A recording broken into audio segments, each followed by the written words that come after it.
Alright everybody, this is Yusef for Video Game Plot Summaries, and this is the plot summary of The World Ends With You Part 3. In the last episode, link in the corner, Shiki and Neku took care of Higashizawa, and, because only one person can win Reaper's game, Shiki was picked over Neku, and Neku was sent back to the scramble with his most valued thing being Shiki. That should be against the rules for sure. Neku's new partner is Josh, who right now is looking for energy spikes on his cell phone, and Neku doesn't know why. So the two go around looking for the energy spikes and get stopped by the new and improved Reaper, Beat. He challenges them as per his orders and beats them up pretty well, but then he stops mid-fight and tells them how weak they are, and leaves. Joshua is surprised they are letting the Reapers attack players 3 days into the game. That's against the rules. Further along, they run into 2 Reapers that have been given orders by Miss Konishi, the blonde persnickety one, to remove Minamimoto's junk heap. So they have to do it without Minamimoto seeing them. Being caught between 2 bosses stinks. I mean, they say it here, but I'm saying that for real. Josh sees a spike on the phone correlating to the junk heap, but he's pretty sure it's not what he's looking for. Then, they run into the 2 girls, Ai and Mina, talking about Makoto and Ai's date to the 10-pin slammer. Makoto left halfway into the event after all that work to get the tickets. He claims that he outgrew 10 pins. They decide to drown their sorrows by going to a new ramen place that Prince Ijiyoshi gave a great review on his blog, F Everything.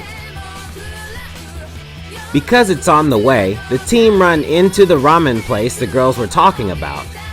There's a long line down the block. They go inside to see what the deal is, and a dude in a suit kicks them out quickly for disrespecting the line. Joshua confirms that the ramen place is where the energy spike is coming from. Just then, Neku feels negativity coming off a dude standing in front of a smaller ramen shop. It's the owner of the Ramen Don. He is mad because his ramen shop is being overlooked even though he makes good ramen. The two erase the orange noise, and the owner is inspired to run inside and try to compete by coming up with new dishes. Josh and Neku go inside and order the special. It looks pretty unappetizing, but it tastes delicious. The bouncer from the popular ramen place comes in to ask the Ramen Don if he has considered his proposal. The Ramen Don angrily says no. The suit guy tells the owner that people are tired of the same old ramen. Now they want adventure and excitement. He sells them an experience. The Don is like, the only experience they need is the experience of delicious ramen. Just then, the prince shows up and goes to the new ramen place. F this ramen. F for fabulous. Oh my gosh, you hear that? He F'd it! He only F's the stuff he really likes. I wanna try what he got. The bouncer guy tells everyone that there's a special where everyone who buys ramen this month gets a free red player pin. That's when Neku notices the bouncer guy is Makoto, the young marketing guy that Neku and Shiki helped last week to sell the red pins, and the 10-pin slammer guy. Still slinging the pins even while he is on other business ventures. Neku brings Joshua up to speed, and Josh is intrigued. Josh can't ignore the amount of coincidences and decides that the group is going to solve this problem, since there is no actual mission to be had. So Team Neku goes a little further and finds Prince and Makoto having a disagreement. Prince wrote an entry in his blog that didn't sensationalize the new ramen shop, and Makoto is mad because they have a contract. But Prince isn't particularly impressed with the ramen at the shop. The test batch was delicious, but then it turned into plain old ramen. Makoto gives the same spiel about selling and experience, and Prince tells him to stuff it because he's not lying to the people in his blog. He's got integrity. Team Neku noticed that there's an orange noise around the Prince, so they erase it, and Prince starts reminiscing about tasty, simple ramen. The word simple becomes a meme in everyone's phone. They go back, and Makoto is still slanging those pins. Cat designed and hard to find. Apparently Neku really likes the graffiti artist Cat. Even though he doesn't seem to care about much, the mention of Cat's name sends him off on a nerd rant. You see, Cat is all about living for yourself and being free. Neku thinks that Cat's mission aligns with his own mission of not having any friends. I'm gonna tell you guys right now. You'd think that Neku has an actual backstory with a family. He does not. I personally would like to know why he always shuns everyone. The game spends a lot of time weaving stories and giving people story arcs, but Neku's story arc is pretty self-contained. It's necessary because most kids that like JRPGs when this was released are shunned by society. So the protagonist that broods and separates themselves without a complete life gives you an empty shell to place yourself in. However, I'm not an 8 to 10-year-old Japanese kid with no responsibilities. So I'm interested in knowing at what point in his life did he come to the conclusion that everyone is a pain in the butt. It would stand to reason that everyone is very needy around him and he is resourceful, which the story shows. But there also is the path where he is just generally annoyed because he has a short temper. What do you guys think? Tell me in the comments. I would like more thoughts from a different POV. Back to the story. They go back to the ramen don and imprint the word simple into his brain. He runs into the restaurant and then calls the boys in. He presents them with a bowl of regular ass ramen. But before they can pick up the spoons, Prince comes in and almost snatches the spoons out of their hands. He tastes the ramen and is floored by the delicious simplicity of it. He F's the ramen. F is for fabulous. What were you thinking it was for? Anyway, Prince tells him that he can taste the love in the ramen, and then he starts to recognize the ramen don as Sebastian? I don't know why this is important, but Sebastian tells Prince that whenever he feels down, he can come to the ramen dons and good old Shabazz will have a nice hot bowl of ramen made with love for him. Just then Makoto comes in and Prince immediately un-Fs him and lectures him on love and food. Sure, the ramen don is back on top. Shibuya today is inundated with adventure.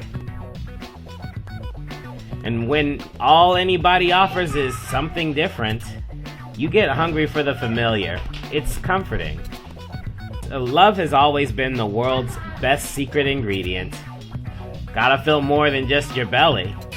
Well, that's done.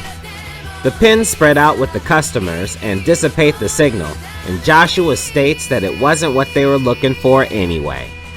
Neku asks him what they are looking for, and he says, Well, put it simply, I'm looking for what this tracker is tracking. What the? Oh, that's real helpful. What the hell is this kid after?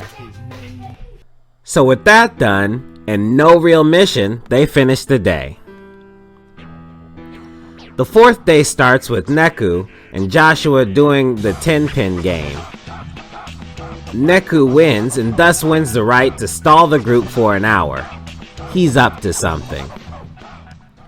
We cut to Mr. Kitaniji being briefed by Konishi. Apparently, even though there were no missions, the players are still being erased. Minamimoto went AWOL, but Konishi still suspects he's in the area due to the junk heap still being around. I don't know why she didn't tell her boss that she ordered the junk heaps to be removed, but whatever. Konishi also reports that Reapers are being attacked on Route 5. She suspects that the gray noise that attacked Team Neku a while ago is responsible for both the players and the Reapers being attacked. Mr. Kitaniji orders for Minamimoto to be left alone to work. Back to Team Neku. After waiting for about 15 minutes, Joshua starts bugging Neku to do something. Neku turns around and bargains to get answers for what they're supposed to be looking for and why. Joshua tells Neku that he's trying to jack Shibuya. He's trying to find the Shibuya River. Now, Joshua asks Neku a question. Does he really want a second chance at life? Josh doesn't know what's waiting for Neku in the RG. Neku doesn't really have an answer, but Josh didn't want one anyway. You see? This is what I'm talking about with Neku's character. He apparently doesn't have any family or friends, and this is becoming really hard to visualize from his point of view. One look at him would tell you that he is not poor, but apparently he doesn't have anybody or anything that he cares about. No brothers or sisters or parents or dog or friends or teachers that inspired him that don't want to see him dead. Nobody gives a shit. And on top of that, all of the kids in the Reapers game seem to have died in Shibuya at the same time. So nobody cares that any of these people died? They all seem to just go about their lives literally one day after their loved ones have been subtracted. It's hard to see that everyone wouldn't just use their powers to read their friends' minds while they are in the scramble. What would you guys do? Anyway, Josh looks at the phone and sees the signal is peeking over by Utagawa. Neku perks up because he knows that place is where he got killed and he wants to investigate it. So this time, for a change, he starts pulling Josh in that direction. On the way there, he runs into 777 from Deathmatch. He asks the two for help. Neku and Joshua have someplace to go, so they decline, but 777 calls out to his Reaper bandmate and he blocks the wall. Did we say no?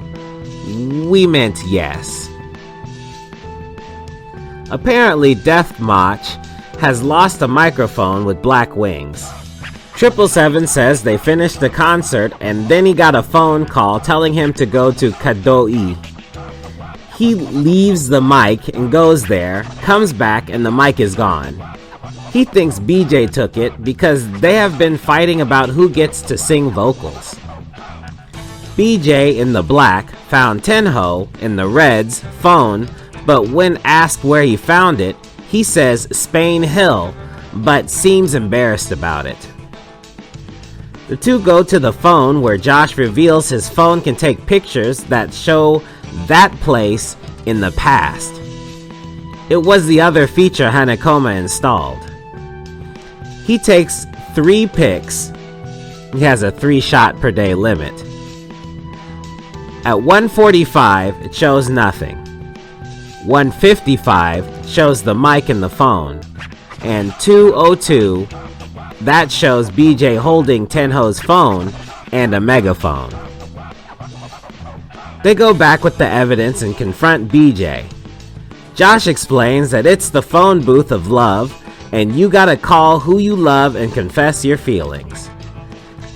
Like I was talking about from that dude way at the beginning in part 1. Anyway, BJ tells him he did make the call, and they follow him to the other band members. On the way, the two notice that all of Shibuya has those red pins on. They get back to the group and Josh reveals the thief. It's Tenho. He didn't want 777 and BJ to fight anymore, so he took it to distract them. He called 777, then backtracked to get the mic. And 777 was heading back and was about to see Tenho with the mic, so he ran into the booth. But then 777 noticed the mic was gone before Tenho could do something with it. Once 777 noticed the mic was gone, he immediately called Tenho, so Tenho left it in the phone booth with his cell phone accidentally. When he came back to the booth, the mic was gone and there was a megaphone in its place. BJ went to make that phone call and found the phone and took it and left the megaphone. Then Tenho came back and only saw the megaphone. The megaphone had a recording on it. Sign! Cosine! Tangent! Just in case any of you were trying to figure out what Sokotoa means, it has to do with fire. After that, it was obvious who took the mic. Minamimoto.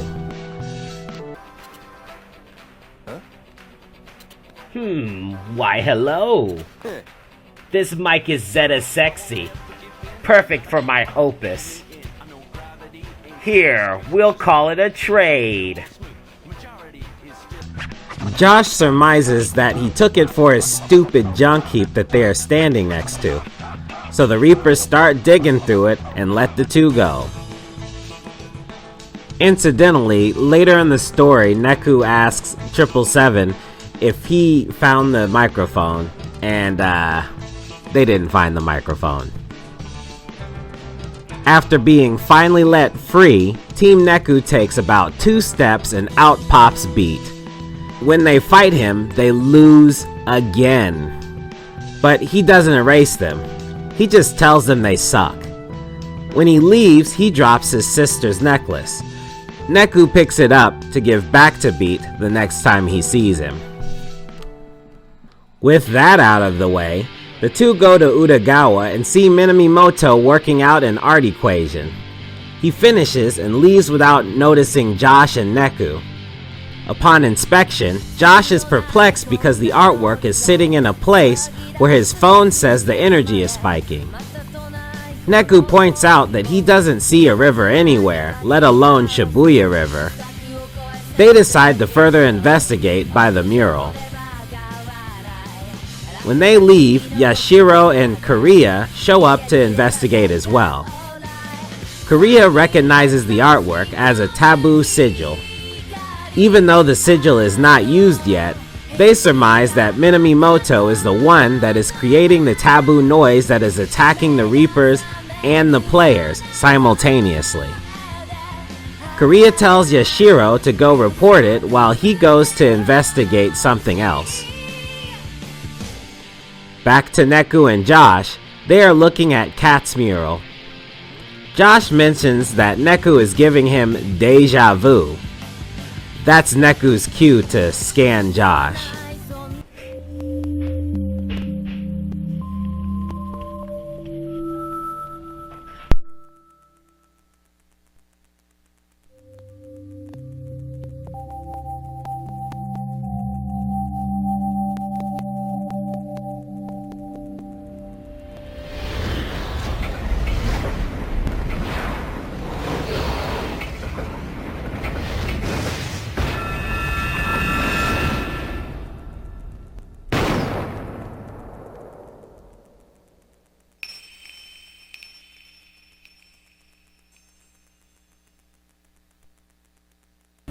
Neku is flummoxed.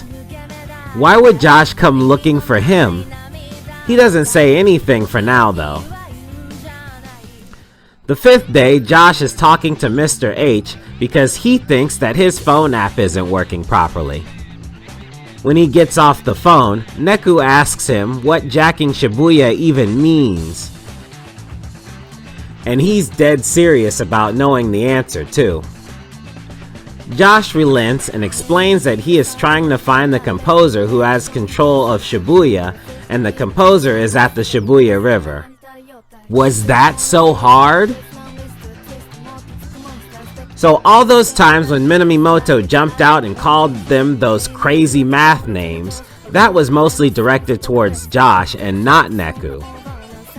It still doesn't explain why Minamimoto gives Neku splitting headaches though. The rest of the day is pretty much a wash. The two get the phone fixed at Mr. H's cafe. Then Beat pops out again, but this time Neku gives him back the bell and Beat runs off. Josh tells Neku that Mr. H is actually this cat dude that Neku has been nerding out about. Neku of course nerds out again. It also resolves the red herring that Neku thought Cat was the composer because the player pins had Cat's design on them. The two follow the phone and find the Shibuya River, but before they can progress, they get attacked by Taboo Noise. The two are getting their butts kicked. It's not looking so good when... Looks like we're outmatched. I can't give up now. Oh, alright. I was hoping to avoid this. You are done. With his secret about playing the game alive revealed, Josh tries to shrug it off, but Neku is furious and spills that he knows Josh killed him. You still get something out of this. You little bastard. Only what you took from me. You killed me. Ah, Neku. You said you didn't remember, you sneaky little thing. So what if I did? What? What if I am the one who killed you? You're going to do something about it? Well. So, on to day 6. Neku continues to yell at Josh when they actually get a mission from Sho Minamimoto. Beat the bosses of 2.2360679s 0 plus 5. T equals 60 minutes. Josh is oddly interested in the mission this time. He reveals that if he dies in the UG, he dies in the RG too. They start trying different routes because they are a little confused as to what the answer to the question is. One thing is for sure, the noise that Sho made that attacks Reapers and players alike is in full force. First, a word about Sho's noise. They are a little difficult to defeat because they can only really be harmed when a character has the light puck. The light puck is a little green ball of light that gets passed between the two players, and in normal cases, the player with the light puck is slightly stronger, so it doesn't really matter who has it. But in this case, you can't do any actual real damage unless you have the light puck. It adds a slight amount of strategy to the game as you can focus a little more on attacking with the character that has the light puck. However, if you do the exact same thing that you are doing throughout the whole game, the noise goes down eventually anyway. So the noise is causing chaos, and Neku and Josh, try as they might, can't save anyone. They do, however, discover that Route 5 is the only one that isn't open, and because 2.2 whatever is the square root of 5, and 0 plus 5 is Utagawa because each area stands for a number. So they get to Utagawa and defeat the boss. Afterward, Sho pops out, giving Neku a headache, and starts talking mess again. Remember what tomorrow is? Day 7, that magical day when I get to go hands-on. Time for a little quiz. How fast will I erase you? Not too fast, I hope. 299,792,458 meters per second. Jesus. What? It's the speed of light. I'll correct the deviation that saved you last time we met here. This time, you're a dead man. Neku is finally starting to piece together that Minamimoto is the one that gives him headaches. He also noticed that Sho and Josh have a past. Of course, because of the weird way Sho talks, it's a little hard to get that, if you aren't a junior in high school. Afterwards, we get a scene of Konishi briefing Kitaniji of Yashiro's report. Really, it's Karaya's report. That's Yashiro typed up. And Kitaniji authorizes that Konishi take action against Sho Minamimoto because he's obviously breaking the rules. So, day 7, the last day, is upon the two. Neku asks Josh straight out why Josh killed him, and immediately Josh starts gaslighting him. And then they get a mission. Erase the game master at Pork City. Now, this automatically raises an eyebrow from Josh, as the mission has no weird equations to solve. A little later, the two get an extra message. P.S. I have cow and mouse on hand. What does that even mean? Once they get to Pork City, Josh points out that this is where all the ideas in Shibuya end up. All the stray thoughts in Shibuya flow through here. They hit Pork City and rise above the city, then come crashing back down again. Always building, never lessening. Whatever that means. They start to climb the floors to the top, and it's quickly realized by Neku that none of his pins actually work. So the only one who can really fight is Josh, and Neku has to just move around and stay alive. Also, no one seems to expect them to show up. Every Reaper they run into is only fighting them because they were supposed to guard the floor, but no one told them that the players were coming. This counts double for Minamimoto, as he reveals that he isn't the one who sent the mission text and is genuinely surprised they even knew he was there. Sho reveals that his grand finale was going to be a reenactment of that time all three of them were together. Before Neku can question what the heck he's talking about, he gets a headache and the memory kicks its way into Neku's brain.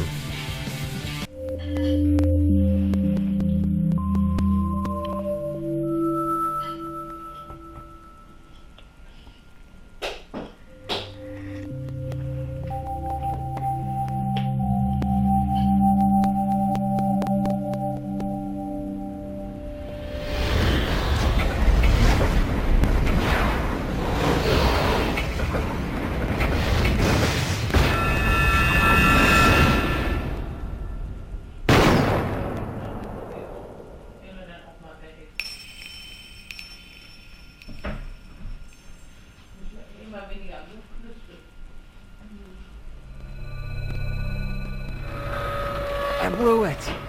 What?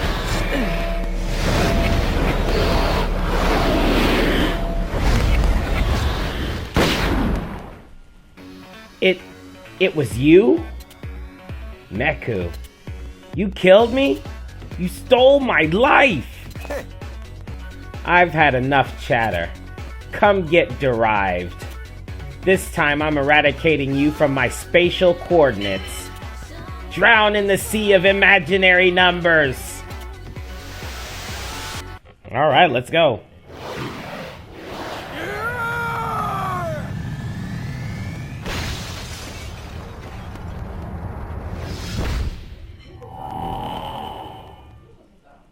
So they fight, and it's a pretty good fight. And after Team Neku beats Minamimoto, Josh and Neku start talking smack. Minamimoto responds with pie. 3.141519265358479338466438327950284197169338419716939937. He tells the two that he's been reverse engineering his desired result all along, and then opens up to attack with a level I flare. Whatever that means. It's above 9,000 apparently, which of course means it's unblockable. It's curtains for our heroes. Until... But Neku, I thought you couldn't afford to lose. Give up on yourself, and you give up on the world.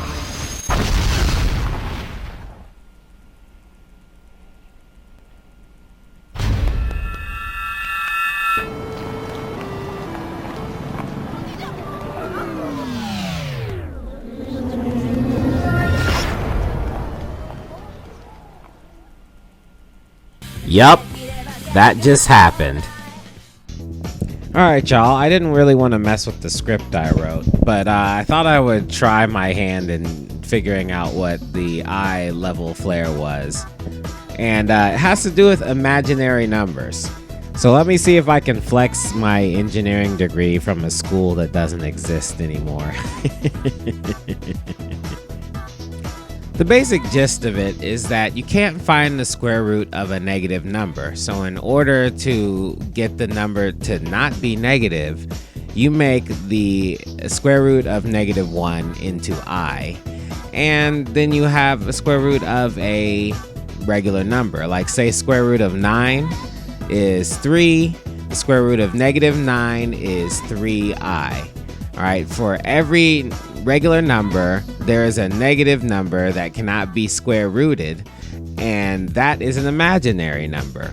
So the infinite numbers in the universe also have infinite numbers in the universe that are negative, and all turn into imaginary numbers when you square root them.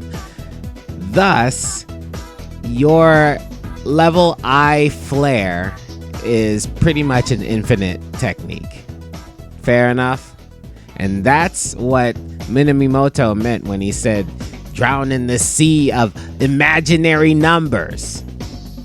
Hope that was quick enough for y'all. I'm looking at the clock and I see that we're up on the 30 minutes. It's probably a little over. A lot of clips in this one. But yeah, I hope you guys are enjoying it so far. And of course, thank you for 500 and something subscribers. It's awesome. And let's see what happens to Neku on the 4th installment. I think this one's going to be the last one. I'm not sure, but I'm kind of sure. I don't know. Anyway, I'll see you guys then. Peace.